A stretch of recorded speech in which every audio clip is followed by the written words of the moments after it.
Hey everybody, welcome to Radio Labyrinth. This is Season 8, Episode 35, and it's just me and Jeff tonight. We've got Tim is up in Pennsylvania, Stephanie is up in Detroit, or in Michigan, and they're going to be back next week. How would you like to be a member of our Patreon? You could get our Patreon shows that come out every week. Our Patreons decide what we talk about and what we watch or what we discuss on our Patreon shows. Get those ideas into us, and we'll be happy to throw them on the next show. We don't have one this week. It's just me and Jeff, but when everybody gets back next week, we'll have a Patreon show as well as a show with everybody on next week. Speaking of our Patreons, if you'd like to be a Patreon member, please go to patreon.com/Tim Andrews and sign up. Now, anybody that signs up, even at the dollar level, all the way up, gets access to the Patreon shows that are available. Let's go ahead and thank our Patreon producers this week. Our Patreon producers are Tim Slayton, Brian and Chelsea Smith, Jeff Peterson, Jim Fortner, Terry Fuller, Chris Chandler, Roby Neely, Kevin Jackson, Mike D, and Matt Carter. Thank you guys so much for supporting us. If you guys would like to be a Patreon producer or patron, just go to patreon.com/Tim Andrews and sign up today. Atlanta Pizza and Euro Halloween party for our radios. That's going to be October 22nd. Still looking at one or two to start in the day. As it gets closer, we'll get a time locked down, but hopefully we're going to record an episode that week at the show. Redbox will be there. Come in costume. Bring some desserts. And Mike Call and everyone there at Atlanta Pizza and Euro will be providing some great food for us. So it's looking to be a good time, and we want everybody to come out.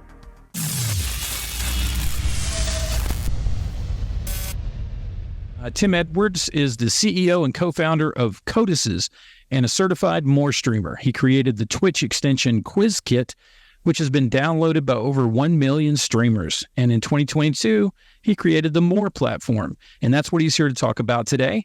Let's welcome Tim Edwards. I guess first question I wanted to ask, because Jeff has been going on and on about this Moar Platform for the last couple of months. And, diving into it, I wanted to give a brief overview of what Moar is. A few years back, basically, I was watching Twitch. And when you watch Twitch, there's lots of people watching someone play a video game, and you can get hundreds of people or thousands of people all watching one person play a game. And we were like, well, actually, why isn't there a game thousands or millions of people could all play at the same time? And they didn't really exist yet. So we started concepting all these crazy different games where you could have 1 million players, and they were super complex, over complex. And then eventually we sort of refined it down to quizzes and game shows, because we sort of saw that you could have infinite people playing, you could have people hosting and stuff. And we launched a test version of it on Twitch called QuizKit, where people can make their own game shows and quiz shows. And it was called QuizKit, and it did pretty well. So now it's got 3 million players a month as well, which is kind of crazy. And we worked with Amazon Prime and a load of brands to make cool sort of new innovative game shows. But we were sort of stuck on Twitch, which was a bit of a challenge because we weren't able to fully monetize it. And also everyone loves game shows, but I always find Twitch is it's really good and a fun platform, but it's so gamer focused. A lot of people aren't going to go to Twitch to watch game show content, which is quite a different audience.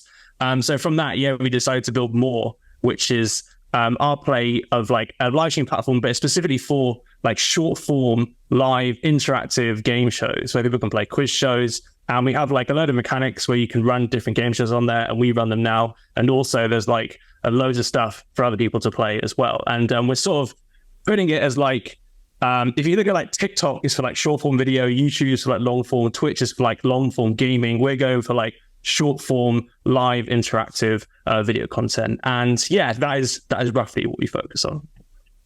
Nice. Were you inspired by HQ at all? Or yeah, so HQ Trivia was they were around the same time that we were. So when we were sort of contacting these games, you saw HQ sort of take off. It was back in 2017, which is kind of crazy. And particularly when we made QuizKit, we were why is it so difficult to do this? Why can't anyone make their own HQ Trivia and run it? Well, why is that so hard to do? So originally, our sort of plan was looking at HQ and being well, how do you make something like that, but anyone can make it? So sort of make the tools and open it up. But yeah, we took a big inspiration from that as well. And in fact, one of the guys, our head of content now at Moar, was actually the showrunner for HQ Trivia in the UK as well. And I know he ran a few big shows. He ran the one with The Rock that was hosting, because that was filmed out of London, which is kind of cool.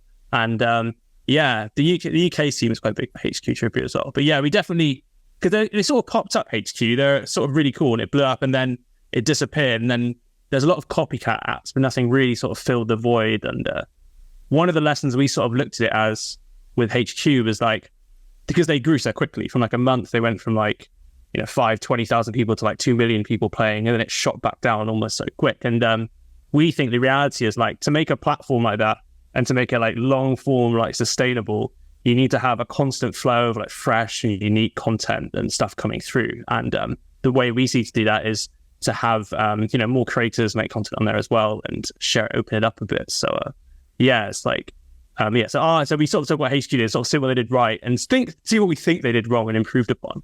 And a few years of building stuff on Twitch, it sort of became more in the end.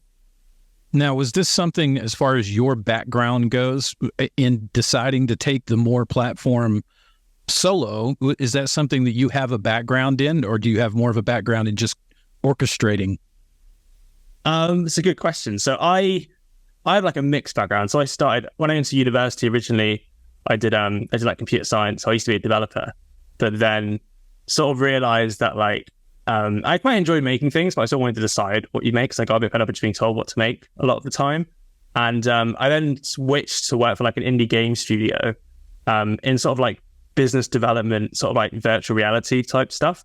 So back in like, we were working on like the old Oculus Rift and like the DK2 and like when the Vive was first coming out, and we were making like high level like concepts stuff for that. So we worked with like AT&T and like other brands to make, it was like, basically we saw like a thing at conferences where like people would see VR stuff and they'd come over. So I basically just went and pitched all these brands and we're like, oh, you should make a VR experience. Like people come and check it out. And then we ended up making like a load of different VR games. I spent a lot of time just like working in that space, but I was just basically working with like a team of game designers, and we were like concepting different VR things and then pushing it through and then going back and forth. But then, while I was doing that, I also used to work for a website called Game Debate, where they were in the same like games office space as us. And I used to run like a weekly live stream, which is like on video game news as well. So I had a bit of a background in Twitch from like streaming on that side. And then I had like a bit of a video games background as well. I just play a lot of video games and watch a lot of films and TV and game shows and things. So like it all sort of combined into like what Moar became, I think, in the end. What's the goal for Moar? It's a good question. I think it comes in sort of two parts. For me, like I feel like the interactive game stuff is just completely untapped, because you had like HQ Trivia doing like quiz shows. But then you look at stuff at like, America's Got Talent, which is quite big over the last few years. Like if people could watch and vote in real time and like it actually impact, like no brainer, people would do it. Or like in the UK now, we have Big Brother coming back. But like, if Big Brother was a 24/7 live stream where people could pay for stuff to happen. Like, and there's an interesting thing now, because like, I think in TV, there's like a huge lack of innovation, mainly because they have to support TV as a format still. Because, with TV, with terrestrial television, you have like latency of like 30 seconds, a minute, 2 minutes, 3 minutes, depending on where you are based in the country. So it makes it very hard to do like real-time interaction stuff. You can do some of it, but you have to sort of take it into account. So because like the big players in the space aren't really innovating in much, for me, it's like just like taking the opportunity down, making like these really cool new sort of games. Like you can do stuff that people have never done before. And because it's such an untapped format, there's just like endless possibility around it, which I quite enjoy. I think, like I was saying before about TikTok, YouTube, Twitch, they've got this, I think when you see a video platform rise, it rises out of a specific niche of like video content, and you don't get a big opportunity really to like tap into something new like that. And we do see like short form interactive video content as like one of the next big pillars, and it's something we're pushing towards as well. It's really developed like into a community of people, not just on the Discord server, but in the game itself, and just online and on Twitter and social media. All the players seem to have bonded quite a bit. I don't know if that was a byproduct or if that was intentional in the game. It's really interesting community building stuff, because we do think about it quite a lot. And we knew from the get-go that it would be quite crucial in order to getting it set up, because what's like Twitch and YouTube's defensibility in terms of like that. And for Moar, the only thing you really have as a big platform is like the users on there, because like you've got people using it already, in culture is the second thing, because technically anything we do, Google, YouTube, Twitch, whatever, anyone can just sort of copy it. But yeah, culture was like a big point for us initially with it, and keeping the community, building a community around it. I think we've been really lucky in the sense of the community we've got, because it has sort of gelled really well. It does really fit. It's got a nice, like, homey type feel, I think, as well for it. For me, I love watching creators, even on like TikTok, wherever, where they've got like maybe like 20 to like 100 people watching. And I feel when it gets really big, you sort of lose a lot of that intimacy and a lot of what makes like watching creators good, I think. So I think we've been quite lucky for that. But yeah, we've definitely tried to create the community as much as we can. We do understand that culture's been quite good. It's it's interesting. I was watching like our streams from last year we were doing, and we had like 15 to 30 people watching, and it's like a Halloween stream. And I think I recognize some players, like Crawdad was watching, and like a few other names. But it's just crazy to go. So you go from that like 20 to 30 to like a few hundred now or so. The growth is sort of big, and marketing is always a challenge, because we're always sort of trying to grow, because that's how we can sort of raise more. Yeah, how many players do you need to be able to start making some money on the app? You need thousands. Yeah, for us right now, if we can get to like a daily, I think our target now is like 1,000 users a day, would be really good for us. Because the nice thing about the model is we are like investor backed, so it's quite nice in a sense that we don't, monetization is quite forefront now. Unfortunately, like the whole tech economy seems to have collapsed like a year ago, and everyone's like, before you could raise money without doing any revenue and just go on users, whereas now everyone's like really revenue focused, which was a bit of a curveball for us, because it sort of threw our investment plans in like a bit, because like we were sort of going off that side of it. But we have really nice investors that kept on backing us as well, which is good. And that was like early March, June this year, where everyone sort of put through, which is good. So they saw the progress of Moar, because it only came out in November last year, I think, properly out of really closed beta. And it's like getting to like 1,000 people or so would probably be good for revenue. But I think for us, when we did projects on Twitch, even just sort of numbers, frankly, so like we would do like a thing with Amazon Prime Video, and we would do like 3 game shows with them. We concepted this one game show with Prime Video and the Premier League, which is for like soccer and like football. And it was quite cool, because there's like one streamer and his audience versus another streamer and their audience. And basically the audience would decide what they think the answer is, and the streamer would decide whether to go with them or against them based on what they think. And it's quite cool, because there's like a lot of Jeopardy moments where like one of them would go with the audience or against them, they get it wrong and right. And for that, like, I'm pretty sure the streamers got paid about 15 grand for like 3 like an hour long streams basically each. So Bram was paying like 30 grand for that. So so say like if we can get 3,000 to 5,000, and then they had like 3,000 to 5,000 people watching. So I think as long as we can get out the numbers, even when we look at like influencer and like how much people are paying influencers for stuff, and what we found as well with Moar actually is that a lot of we've done like 2 or 3 brand things now, and they've actually come back to us, and they want to do more, because I think like when we do sponsored things, it's not just like, oh, buy this product kind of thing. It's sort of, but we do like a question about it. We're like sort of trying it, demoing it on the stream as well, which is good. And we're like giving people prizes, or like giving out vouchers for things, which like when you win it, I think it's like fun to spend, and it's like, it's better to look at stuff. And we also give out like huge crates of products as well, which is quite nice. But yeah, I think, we're quite careful about who we pick as well. But it definitely feels like, once we get those numbers up, I think then the brand start growing, it could become sustainable quite quickly. But yeah, so it's almost like right now, our soul, although it was working with the brands as well, as we can sort of see the models and stuff works, it's just getting those numbers up, because once you have the numbers, it sort of gets easier for that part, and then other parts get harder. But yeah, that's yeah. And does it seem like it's growing on a daily or weekly basis? We are growing on a weekly basis. It's quite a challenge to communicate. So we've just I know we did a load of surveys recently. We've just like underdone a load of research to find out sort of like who people are, what kind of words people respond to the best in terms of what they do. I think we gave out a lot of surveys and things, because part of it is like communicating more as a product. So like, we're not like HQ Trivia where we just like one show as an app. We're like an app with like HQ Trivia and then like other streams and things and stuff like that. And communicating that has been, it's been a challenge sort of from day one, really, when you're launching like a platform like that and you've got such a split focus of like different things. It can be quite hard to make it concise. So we've been working on the messaging of it now to try and get. And that's one of the great things about the Moar platform too, is that anybody can jump on there and create a show. Like if you have an idea for a show, it doesn't have to be a game show. You can just come on and do whatever. There's all sorts of crazy shows on there where people don't even ask trivia questions. They just talk about stuff or just put up random questions where the answer is always the same or whatever. Yeah. It's fun. Well, was that part of, like any new startup, like when you had YouTube started out as being pretty much a memory, a memory locker that turned into what it is today? Is the Moar platform set up with that much open-ended on the front end so that it can organically grow into what you haven't decided yet or what you haven't even thought of?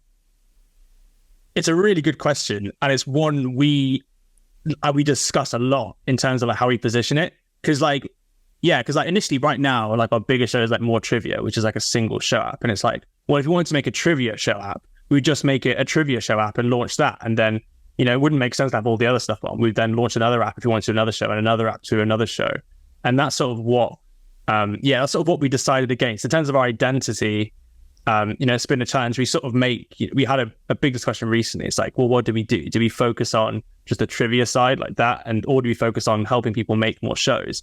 Because you feel like if you focus on both, then it just becomes too diluted, and we're trying to sort of do both. So we have, we taken a big push to really, because the reality is as well, like, if you need fresh new content, we can sort of make it all the time. But right now, it's not super sustainable for us to do just because of the amount of stuff we need. And, once you have lots of other people making stuff on there, it just feels nicer. It gets to like, there's a classic problem called like the cold start problem, basically, where when you build a platform, you've got like two sides. You've got like creators and you've got viewers, and you need viewers to watch the creators, but also you need creators on there or no one's going to come and watch anything. And you need both of them sort of at the same time.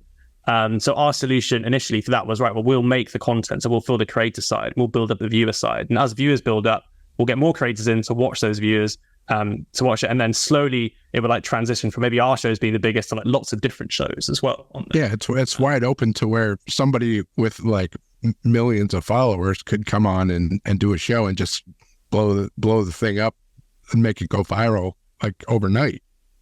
Yeah, that's what we're really pushing towards now. I think the really fun thing I love about Moar now, and we're sort of changing up a bit, is like, if you're a new creator, like you go and stream on Twitch or YouTube, whatever, you're going to get like 2 or 3 people watching you, or like barely anything. But if you come on Moar, like new creators will get like 30, 40 people like watching you from like day one, which is a really good proposition for new creators as well. And it sort of just shows the power of the community. We're actually working on our sort of next big feature now, where so right now we've got like the homepage, which is like an export page where you can see the show scheduling. But what we really want to do is just get people into content right away. So we're turning the homepage into a thing called main stage, basically, where it's like a single stream. It's on 24/7. Anyone can chat in there. So like once you log on to Moar, if you see there's like no one streaming, then anyone can go in, they can start streaming right away, and you have like a ready baked-in audience there. And you can also see the countdown to when people are coming through. And we're also potentially going to restrict it to one show running at a time. So there's like, so you can schedule and you can block stuff off as well. So the next sort of phase of the app now is sort of turning it into like this new interactive, live, community-driven like TV channel where you have to sort of reserve slots and people can watch stuff, and it's 24/7. Anyone can create and things, which is sort of like the next phase of the app, which we're quite excited for as well, and interesting to see how that pans out as well. Now, I have an idea for a show, but I got to figure out how to do it. I've never been on Twitch, so I don't know how to do the OBS thing.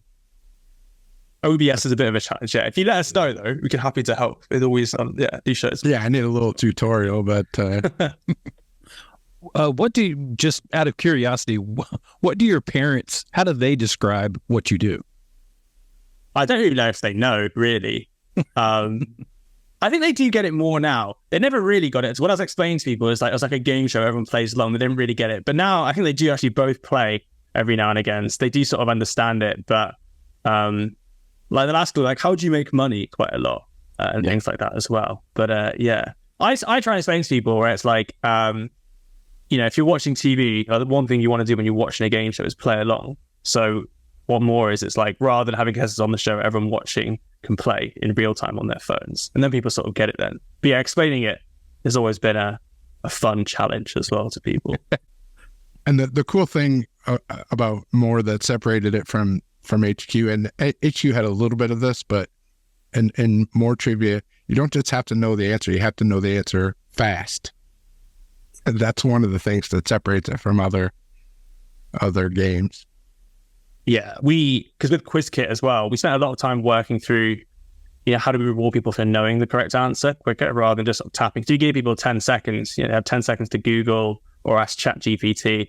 Whereas on Moar now, if you know the right answer and you know it, a reasonably skilled player can tap in, under half a second, maybe under like a quarter of a second, and it's going to come through, which means that, you get rewarded for like knowing and like tapping quickly rather than, being able to wait 10 seconds or Google quickly. Sometimes you can get rewarded just for being lucky. Yes. Yeah. Luck balls. The 3 answers as well. Yeah. If you don't know the answer, you just blindly guess and hope you're right. Yeah. There's not just trivia though. There's other games. You want to tell everybody some of the other games that are available? So yeah, one of the big things as well we like is like bringing people on as a guest. So we've got a feature where anyone through their phone can come right into the show and be part of it, which we quite like. One of the other ones we do is like Hot Seat, where it's sort of like Family Feud, Family Fortunes a bit, where we ask the person the hot seated question. So it would be like Burger King or McDonald's. And we'll ask the audience the question at the same time, and they have to guess what they think most of the audience are going to get. And it's quite fun because you can ask like deeply philosophical questions like, would you rather be rich and lonely or poor and popular and things like that, which are quite fun. Just the idea of like bringing people up on camera from their homes, and you've got like 100 people in there. Like it's so random. Like all the time, like we get people like driving, you have to like pull over, or like someone won't speak English or like really understand what you're saying, or like they have terrible connections. Yes, it's it. It's I love those kind of shows. They just bring out the unpredictability of live, which I think is what makes live like much more exciting than like on demand, because you don't know what's going to happen. Like I don't know, we don't have we have some like filters. We don't really have any like delay either. So like if something happens, you have to disconnect. We haven't had any major incidents actually yet. Touch wood. And we also do more or less, which is our sort of take on Deal or No Deal. But rather than having, we wanted to make it interactive. So rather than having like a banker who decides how much you take after you select some boxes, we give the audience the banker role, and they're incentivized in the same way that the banker is to save money, because any money that doesn't go out is then split between the audience at the end when they answer like a 50-50 question. Because originally we put it in and like everyone would just give everyone the highest offer all the time because everyone was like friendly and nice. They didn't really give like an incentive to like choose the other amount. So we were like, this isn't working. So we rejigged it up by giving everyone the money at the end and giving like a nice incentive to like play strategically as well, which I think has worked well as well. That's another interesting one we do. Have you guys had any problems with people trolling, people who shouldn't be there just trying to make a mess? Cheating? Yeah, trolling hasn't been that bad actually. I always find it kind of hilarious a bit with some of it. We never know. It's quite hard to get under the skin, I think. I remember like there's some people who would be like, you'd make a mistake and they'd be like, of course you made another mistake. And just like, sort of kind of like sarcastically abusive. I always find it kind of funny. But yeah, we don't really have any bad trolling as such, I'd say.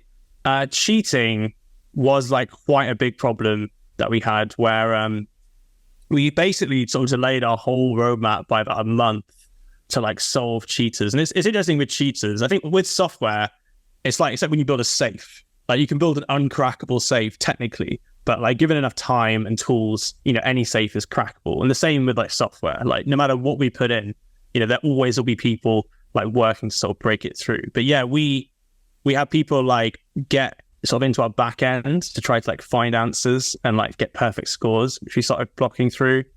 We have A lot of people use like OCR readers. So like, I think it's OCR, like optical character recognition. So they'll just take the image of the app, they'll take the questions, and then feed it into like Chat GPT, whatever, and then feed back a probability score for each answer. Like a lot of them, they'll look at it, they'll go to Bing, Google, whatever, and then just sort of look at the keywords to try and work out the answers. So trying to stop those is quite a challenge. And it's a mix of approaches we take. So now with the back end, we've got a lot of tools, which I don't want to explain too much how they work. We sort of see how people use the app. Yeah. We sort of see how people use the app. And from that, we can sort of tell who are like the bad actors or not, basically.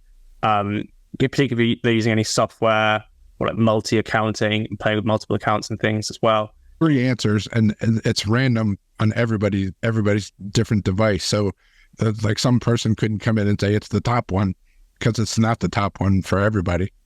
Yeah. We saw that on Discord where like people, they'd be like sharing answers. They'd be like 2, 3, 1, just trying to say it because the answers would be too long to type out.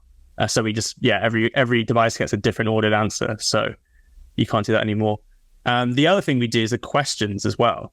So we take out all keywords of questions and use images and talking, because we weren't sure about it. So like rather than saying like who played Han Solo in Star Wars, we'd show a picture of like Han Solo and be like, who is this actor, kind of thing. So we'd basically, so if you're Googling just the text and the question and the text, the answers, then you're not going to get a load of keywords hitting back. And initially we were like, is this work? Will this be readable? Like, is it too awkward or complicated for people? But actually, like humans, fine with it. Didn't really change it. No one really complained around it, which is good. But yeah, like beating the bots. I'm kind of worried. ChatGPT still is quite slow. So I'm quite worried when it will be quicker and things. But right now, I think we're in a good place sort of right now, but we're sort of constantly sort of banning and putting in preventative measures where we can. Are you looking at possibly making not ChatGPT, but using a program like ChatGPT that can detect when that's being used? Our school systems here are starting to use that same type of software to, validate work that's done. I didn't know if there was a process that could be used, since it is faster, knows what to look for, if it would be a tool as opposed to a hindrance. I think we would, we definitely look to do that as well. For us, it is a very manual process. Like when I say, we can see the activity, it's not like an algorithm flagging anything up. It's literally me or like someone else going into our thing, looking at the usage and being like, oh, okay, we can see this flag, this flag, this flag, and this is what's going on. And then we found them. But yeah, automation's it. The annoying thing I think I hate the most, and the thing that makes it more visible with Moar than it was HQ Trivia, other apps, is that because we have those leaderboards at the end with like 1 to 20, like on HQ Trivia, it's like, we got 100 winners. Here are their names. Like, doesn't matter who comes first, whatever. They're getting this score. But with us, it is like, there's ranks there and like positions. And it's really annoying when you get to like, at points we get to the end of the leaderboard, the worst points, and that'd be like 15 cheaters at like the top 15 positions. And then we'll go and ban them all. But like, it just ruins it at the end. Trying to do like real-time checking, like during the shows and stuff, is like the best. There's like, we want to move towards eventually. Because by showing the ranks at the end, it gives us like an extra pressure to solve it quickly as well. Tell everybody how they can find the app and download it. Yes, so the app's called Moar. So it's got MOAR. We're on Google Play, we're on Android and iOS. If you search for MOAR, you can find it there and download. And then just check the schedule out, wait for a show to pop up, and you might see me or someone else hosting as well on there. Cool. And just as long as you have a PayPal account, you can win actual money. Yeah, we give out real money for all our game shows we do. We've just upped our prizes on our like daily shows as well, which has been quite good. But if you got PayPal, we pay it out to you each week, pay out every Monday. We've got like a £5 payment threshold, which I don't think is too hard to get to, and everything like translates to dollars. Yeah, I'm not mad about the £5 threshold, because having to send out 100 different people 2 cents would take forever. We did do it every day originally. I think we did it every week. We just sent out whatever people had to. But then we saw the fees were like more than what we were paying out. I was like, this isn't sustainable. Yeah. How do you find the currency stuff, Jeff? Because you're based in the US, but everything we say is like British pounds and things. How do you find that as like an American player? Out of curiosity. It's nice. It's always a little bit more than I was expecting because I don't know the conversion rate between pounds and dollars. So if I have like $5 coming and it ends up being $7 or $6.50 or something, it's always a little nice. Well, Tim, thanks for coming on. I'm sure, this is going to generate, at least with our viewing audience, going to generate some more people to the Moar platform and get Jeff together and get his little game going. And I'm sure he'd be happy to host one, and I'd be happy to play it. I got two Radio Labyrinth show. I got two games loaded in my little setup thing, but I got to figure out how to actually get them going. Okay, nice. I'll sit down with Tim sometime though, and we'll talk it over, and I'll figure it out. All right, man. Well, I know it's late for you. It's midday for us, but you got to be heading towards closing for the day, I'm sure. Well, yeah. Out of this, into bed, and then back up again. Luckily, we stopped a morning show now, so I have another show in 8 hours tonight. So yeah, that was one thing. They were doing an 8 a.m. UK show, which meant that it was 3 a.m. here. Oh, that's why you were staying up at 3 a.m. I wasn't staying up. I was waking up at 2:59 a.m. to play the game. I was amazed by how many people would wake up at 3 a.m. and play. And it's good. There's going to be like 100 or so people waking up there. It's mad. Yeah. It's really painful for us a bit. Well, we if we had more hosts, I think we'd be fine. But we do our first show at 8 a.m. and then I then do an 8 p.m. show and then a 9 p.m. show. So we just work all day. So it ended up being like 15-hour days, which took its toll, especially when we're trying to do other things as well. So we cut back a bit around it. But yeah, we're looking to fill out the schedule as we keep going through. I'm going to tell everybody to download the Moar app and get on there and play some trivia, play some other games, and share this with your friends if you watch this podcast or listen to it, so everybody can check it out. All right, we'll see you on the Moar platform. Definitely, yeah. Be always on there. Thank you, guys.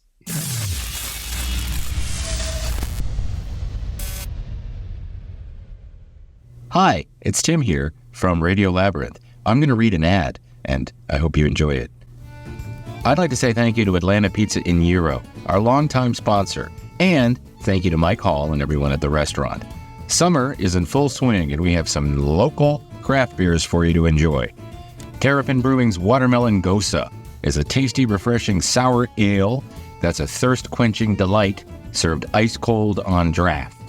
Sounds good, doesn't it? They've also added another tasty local brew, Creature Comforts Classic City Lager. Sounds tasty. That is also now available on draft. They also have Landshark Lager to round out their updated summer beer selection, and I expect we'll be getting a new slew of beers just in time for fall. Pumpkin spice, anyone? Atlanta Pizza in Euro serves up the best freshly made Greek and Italian specialties around in an authentic retro dive pizza place with a come-as-you-are, family-friendly atmosphere. Now, come-as-you-are and family-friendly are the key things to figure out here, because come-as-you-are means one thing, family-friendly means another, but you put them together, they work perfectly. Dine-in and take-out available, limited delivery also available through Slice, DoorDash, Grubhub, and Uber Eats. If you're a business or corporate client who's looking to book a food truck for your next private event or catered luncheon, please contact Mike Hall at Atlanta Pizza in Euro by calling 770-483-6228. Okay? I don't even know where I'm looking here. Open for dine-in and takeout Monday through Friday, 11 to 9, Saturdays 12 to 9, and closed on Sunday. Hey, do you have a commercial or residential construction printing need? Well, what are you waiting for? Contact LDI Repro Printing of Athens. They've been in Athens, Georgia since 2005 with fast turnaround and affordable prices. Call 706-316-9366 or email them at athens@ldiline.com. Views. Or. News. Last week was One Piece, which I watched all of. I loved it. I watched the first episode with my son. Yeah, it's pretty cool. He was telling me all about it. Now this thing has been around forever, and it's already been like a cartoon, and it's books and manga and all kinds of stuff. Oh, yeah. Already. And there's like thousands of them. Yeah, it was a no-brainer as far as for Netflix to pull this off as a series. Yeah. And they did well. I watched the whole thing. I enjoyed the hell out of it. I'm going to finish it up. Yeah, it was a lot of fun. Disenchantment, which I've almost watched all of those. I'm saving those. Yeah. I can watch them all in one shot. Wheel of Time.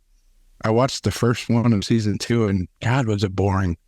Really? I didn't make it through the first season. I see why so many people quit in season 1. Yeah. That's going to be a chore, but I guess I'll keep watching it. I did not enjoy this season 2, episode 1. This week, The Walking Dead, Daryl Dixon starts on AMC. Oh, is this his spinoff? Yeah, this is the Daryl Dixon by himself show, and I think it's set in France or something. Oh, really? Yeah. How the hell did he make it to France? Yeah, that's going to be like the overarching mystery of the thing. I think he wakes up in France and has no idea how he got there. They have to try and figure it out, like The Hangover or something. Wow. Okay. Yeah. So I don't know. I'll watch it. I like Daryl. And I think it's probably only going to be 6 episodes or something for the first season at least. Yeah, I never got into the rest of it. So yeah. Welcome to Wrexham season 2 starts this week. Did you watch season 1 of that? Oh yeah. Yeah, I love season 1. I thought it was really good. And I didn't realize season 2 was already up. That's great. Yeah, it's coming out this week. Nice. Definitely views. Yeah, that's a views for me. And the morning show comes back on Apple TV. Have you watched any of that? No, I think I watched one episode when it first started, and I didn't really care for the format of it. It just wasn't for me. Yeah, I've watched it all so far, so I guess I'll keep watching it. But it's not like something I look forward to watching. Yeah, it's one of those things. If I only had Apple TV and didn't have any other streamers, then I would probably watch a lot more of their stuff. I think that's what happened. Like maybe during COVID or something, and I was like looking for something to watch. I had already watched all of Tiger King, and it's like, all right, I guess I'll go with this morning show and see what happens. And Steph picks, I think we're both picking the same thing. Yeah, Holly, Stephen King's latest novel that just came out yesterday, I believe, on Tuesday, and we usually listen to the audiobooks, and this one's done by Justine Lupe. It's Lupe. I thought it was Lupe too until I just listened to the book and heard her say her name. They recite her name. Justine Lupe, yeah. And she played Holly in the Mr. Mercedes series. Yeah. So yeah, I can't wait. I've listened to the introduction, and that was as far as I got before we had to jump on. But yeah, this being, I guess, a continuation of both Mr. Mercedes and The Outsider and If It Bleeds. Yeah, had a one in there. So Holly's been a character for Stephen King. From what I understand, he never intended for Holly to be anything more than a supporting character in the first Mr. Mercedes book, and just fell in love with the character. And I guess he sees a lot in her. And the more you read and see about her, you can fit a lot of character into that character. Yeah. With her issues of being on the spectrum and dealing with it, and then all the crazy Stephen King stuff that happens to her and everyone else in his universe. Justine Lupe did a better job playing Holly too than the other one on the Outsider. Oh yeah. I thought cool that she's reading it. Yeah, that she played the character. And if it comes around with Stephen King being as popular as he's been lately with TV and film, if Holly rolls around into a series or a movie, she definitely would be primed to pick the character back up again. But yeah, I can't wait to get into that. If you watch or listen to this episode, share it on your social media pages, share it on your Twitter, or share it on your Facebook, and try and get this Moar Platform to blow up. Yeah. With everything else we tell everybody to do, like, subscribe, share it, review us. We just put out a bunch of reels and stuff on our TikTok page, trying to beef that up some. So give us some likes, some follows on all of our social media if you can, and we would really appreciate it. And next week is going to be regular show. Everybody should be back in town, and we can get back to the usual craziness that we have around here. But I figured at least, we got a chance to talk to Tim from the Moar Platform, be able to put out a show this week so you guys would keep the flow going. Remember, we do have Radio Labyrinth Presents, our interview series. Those are on our YouTube channel, so check those out. We put those out ever so often. We get a lot of good response from those. But yeah, I'd like for you guys to leave some comments. Let us know what you think about how the show's going and what we're doing. If you're a member of our Patreon, or if you're thinking about being a member of our Patreon, drop some ideas for us on what you'd like us to talk about and do. So I guess with that, see you next week. And remember, keep it canon.